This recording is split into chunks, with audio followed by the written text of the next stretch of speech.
1970 का दशक था। दुनिया ऊपर से शांत दिखती थी, लेकिन अंदर ही अंदर डर से भरी हुई थी। अमेरिका और सोवियत यूनियन एक दूसरे से आगे निकलने की होड़ में थे। चांद पर इंसान पहुंच चुका था, लेकिन असली सवाल अब उठ चुका था, क्या इंसान अपने घर यानी सोलर सिस्टम की सीमा तक पहुंच सकता है? और अगर पहुंचा तो क्या वापस कुछ बताएगा? उस समय बृहस्पति यानी जुपिटर को लेकर डर फैला हुआ था। यह ग्रह इतना बड़ा था कि वैज्ञानिक भी साफ साफ नहीं जानते थे कि उसके पास जाना सुरक्षित है या नहीं। उसका चुंबकीय क्षेत्र कितना खतरनाक है, उसकी रेडिएशन किसी मशीन को सेकंडों में जला देगी या नहीं, किसी के पास जवाब नहीं था। सबसे बड़ा डर था एस्टेरॉयड बेल्ट का। लोगों को लगता था कि मंगल और बृहस्पति के बीच पत्थरों का तूफान है, जहां कोई भी स्पेसक्राफ्ट टूट जाएगा। लेकिन डर के बावजूद नासा के अंदर एक सोच जन्म ले चुकी थी। अगर कभी इंसान सोलर सिस्टम से बाहर जाएगा तो पहले किसी को रास्ता देखना होगा, किसी को पहले जाना होगा, चाहे वापस आए या नहीं। यही सोच पायनियर मिशन की नींव बनी। पायनियर कोई शानदार, महंगा, इंसानों को ले जाने वाला मिशन नहीं था। वह एक छोटा साधारण सा स्पेसक्राफ्ट था। कोई कैमरा टीम नहीं, कोई लाइव फुटेज नहीं। इसका काम बस एक था, जाना, देखना और जितना हो सके उतना डेटा भेजना। अगर यह नष्ट हो गया तो भी सबक मिलेगा, और अगर बच गया तो इतिहास बदलेगा। पायनियर 10 को चुना गया। यह नाम सुनने में साधारण था, लेकिन इसका काम किसी आत्महत्या मिशन से कम नहीं था। इससे पहली बार एस्टेरॉयड बेल्ट पार करनी थी, पहली बार जुपिटर के पास जाना था, और पहली बार यह देखना था क्या कोई मशीन इतनी दूर जाकर जिंदा रह सकती है। 2 मार्च 1972 लॉन्च का दिन। फ्लोरिडा के केनेडी स्पेस सेंटर में सन्नाटा था। रॉकेट तैयार खड़ा था। अंदर बैठा पायनियर 10 इंसानों की उम्मीदें और डर दोनों लेकर। अगर आज कुछ गलत हो गया तो कई सालों का सपना खत्म हो जाएगा। रॉकेट ने जमीन छोड़ी। आग और धुएं के बीच पायनियर 10 आसमान में चढ़ने लगा। कुछ ही मिनटों में वह धरती की पकड़ से बाहर निकल गया। अब वह वापस नहीं आने वाला था। अब जो भी होगा बहुत दूर होगा। शुरुआती कुछ हफ्ते ठीक रहे, सिग्नल आ रहे थे, स्पेसक्राफ्ट अपने रास्ते पर था। लेकिन जैसे जैसे वह एस्टेरॉयड बेल्ट के करीब पहुंचा, नासा के कंट्रोल रूम में बेचैनी बढ़ने लगी। कई लोग सच में मानते थे कि ये यहीं खत्म हो जाएगा। उन्हें लगता था कैमरे बंद हो जाएंगे, सिग्नल टूट जाएगा और बस खामोशी। लेकिन जो हुआ उसने सबको चौंका दिया। एस्टेरॉयड बेल्ट कोई पत्थरों की दीवार नहीं थी। वहां टुकड़े थे, लेकिन बहुत दूर दूर। पायनियर 10 बिना किसी नुकसान के आगे बढ़ता चला गया। पहली बार इंसान ने जाना कि हमारी कल्पनाएं हमारे डर से ज्यादा बड़ी थी। यह एक बड़ी जीत थी, लेकिन असली खतरा अभी सामने था। अब सामने था जुपिटर। जैसे जैसे पायनियर 10 उस विशाल ग्रह के पास पहुंचा, कुछ इंस्ट्रूमेंट्स ओवरलोड हो गए, लेकिन कोर सिस्टम्स काम करते रहे। रेडिएशन उम्मीद से कहीं ज्यादा थी। कंट्रोल रूम में अलार्म बजने लगे। कुछ उपकरण बंद हो गए। इंजीनियर्स को लगा अब बस सब खत्म। कई घंटों तक सिग्नल कमजोर रहा। कुछ पल ऐसे आए जब लगा कि संपर्क टूट गया है, लेकिन फिर डेटा आया। पायनियर 10 अभी भी जिंदा था, और जो उसने देखा वह इंसान ने पहले कभी नहीं देखा था। जुपिटर के बादल, उसके विशाल तूफान, उसका लाल धब्बा, सब पहली बार इतने पास से देखा गया। जुपिटर सिर्फ एक चमकता बिंदु नहीं रहा, वह एक असली दुनिया बन गया। पायनियर 10 ने साबित कर दिया कि मशीनें जुपिटर के पास जाकर बच सकती हैं। यह एक ऐतिहासिक पल था। उसी समय यह भी साफ हो गया कि पायनियर 10 अब वापस नहीं आएगा। जुपिटर की गुरुत्वाकर्षण शक्ति ने उसे इतनी रफ्तार दे दी कि वह सोलर सिस्टम के बाहर की ओर निकल गया। लेकिन पायनियर 10 सिर्फ एक मशीन नहीं था, उसके साथ एक संदेश भी था। एक छोटा सा सुनहरा प्लेट जिस पर इंसानों की तस्वीरें और धरती का पता बना था। अगर कभी कहीं कोई इसे पाए तो वह जाने कि हम कौन थे।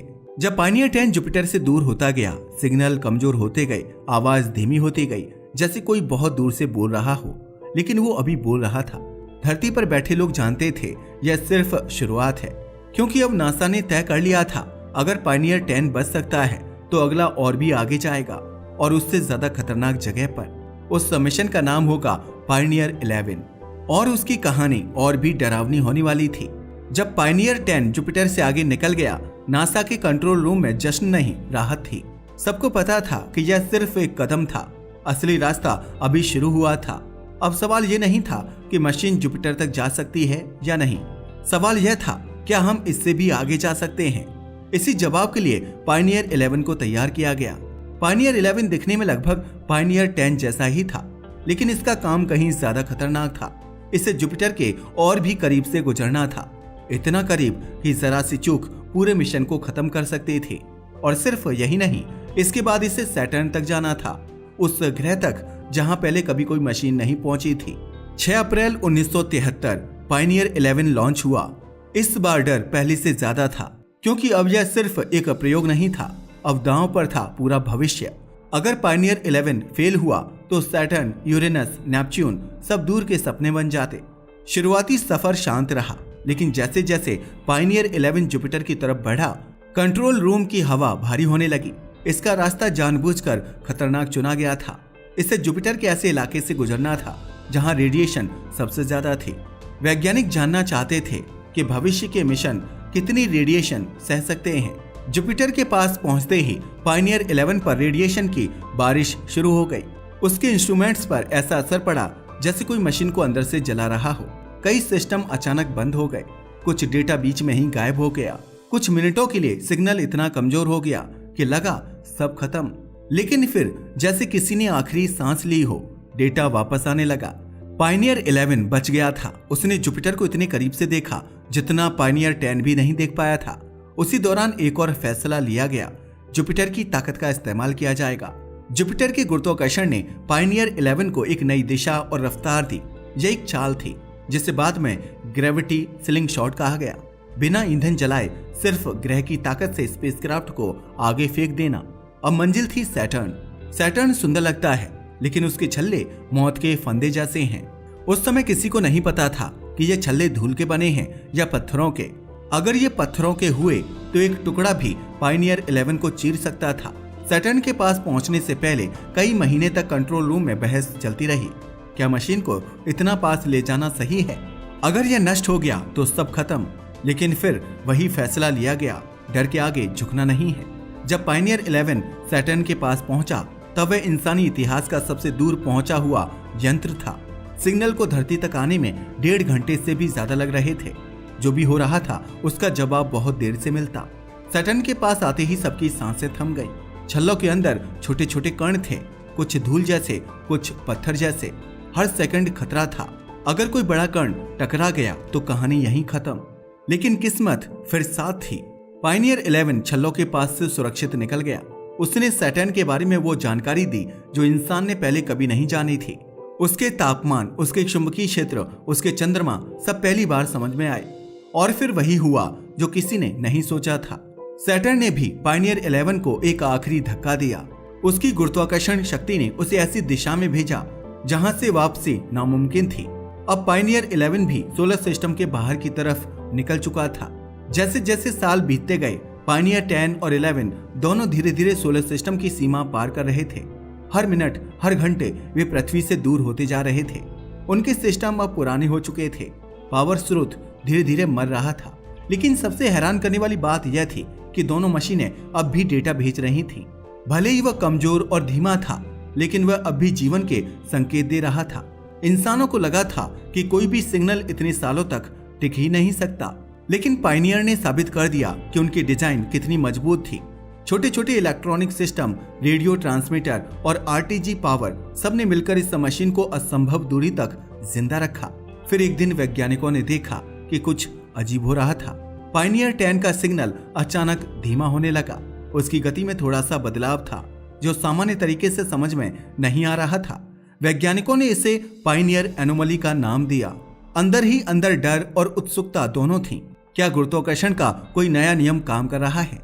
क्या अंतरिक्ष में कुछ ऐसा है जो अभी इंसानों ने देखा नहीं? डेटा को महीनों तक जांचा गया, कोई स्पष्ट जवाब नहीं मिला। बस इतना समझ आया कि यह मशीन धीरे धीरे धीमी हो रही थी, अपने रास्ते में बदलाव ला रही थी। इस रहस्य ने नासा के कंट्रोल रूम में बैठी पूरी टीम को जकड़ लिया।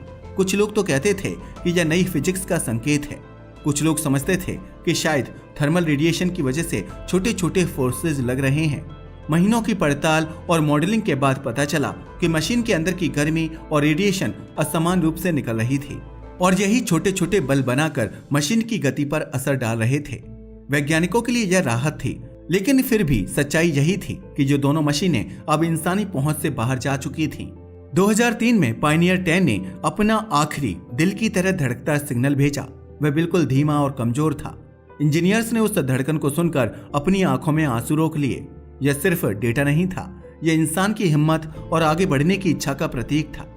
2006 में पायनियर 10 का सिग्नल पूरी तरह बंद हो गया।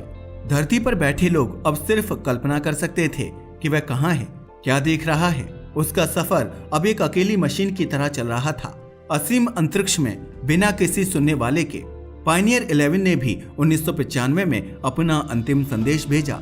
उसके बाद उसका भी सन्नाटा कायम रहा। लेकिन सबसे चौंकाने वाली बात यह थी कि ये दोनों मशीनें अब भी अपने रास्ते पर हैं। वे अब भी अंतरिक्ष में बिना किसी नियंत्रण के सूर्य से दूर सितारों की ओर बढ़ रही हैं। और अगर कभी कोई दूसरी सभ्यता उन्हें पाए तो यह सुनहरा प्लेट उन्हें इंसानों के बारे में बताएगा। यह कोई साधारण मिशन नहीं था। यह साबित कर गया कि अगर इंसान ने एक छोटा सा कदम उठाया, डर को पीछे छोड़ा और जोखिम लिया, तो मशीनें इंसान से आगे निकल सकती हैं। उनके बिना आज वॉयेजर या न्यू हॉराइजन्स जैसे मिशन संभव नहीं थे। आज पायनियर 10 और 11 इंसानों द्वारा भेजी गई सबसे दूर पहुंची मशीनें हैं। उनकी कहानी हमें याद दिलाती है कि डर के बावजूद आगे बढ़ना ही इंसान की पहचान है। और अगर कभी कोई इन्हें किसी दूसरे ग्रह या तारे के पास पाए तो उस पर लगा सुनहरा प्लेट इंसानों की जानकारी देगा कि यह मशीन धरती से आई थी। आज के लिए बस इतना ही। धन्यवाद।